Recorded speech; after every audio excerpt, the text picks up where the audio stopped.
বিয়ের আনন্দঘন অনুষ্ঠান চোখের নিমেষে পরিণত হল শোকের আবহে।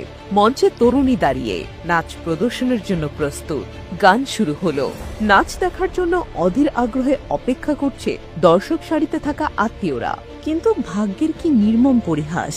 নৃত্য পরিবেশন করতে করতেই হৃদযন্ত্রের ক্রিয়া বন্ধ হয়ে মৃত্যুর কোলে ঢলে পড়ল সেই তরুণী।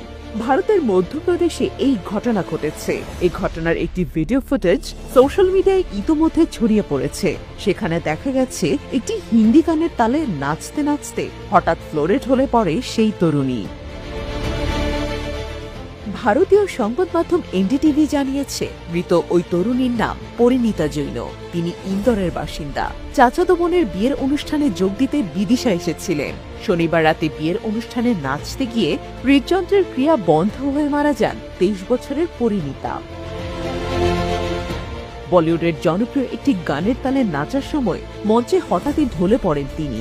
উক্ত ঘটনার ভিডিও সোশ্যাল মিডিয়ায় ছড়িয়ে পড়লে বিষয়টি ব্যাপক চাঞ্চল্য সৃষ্টি করে। পরিবারের সদস্যরা এবং ডাক্তার যারা অনুষ্ঠানে উপস্থিত ছিলেন তারা তাকে সিপিআর তথা কার্ডিও পালমোনারি রিসাসিটেশন দেওয়ার চেষ্টা করলেও তিনি আর সাড়া দেননি। পরে দ্রুত তাকে একটি বেসরকারি হাসপাতালে নিয়ে গেলে চিকিৎসকরা তাকে মৃত ঘোষণা করে। এমবিএ গ্র্যাজুয়েট পরিণীতা ইন্দোরের দক্ষিণ তুকঞ্জে বাবা মায়ের সঙ্গে থাকতেন। সরকারি তথ্য অনুসারে তার এক ছোট ভাইও 12 বছর বয়সে হার্ট অ্যাটাকে মারা গিয়েছিল।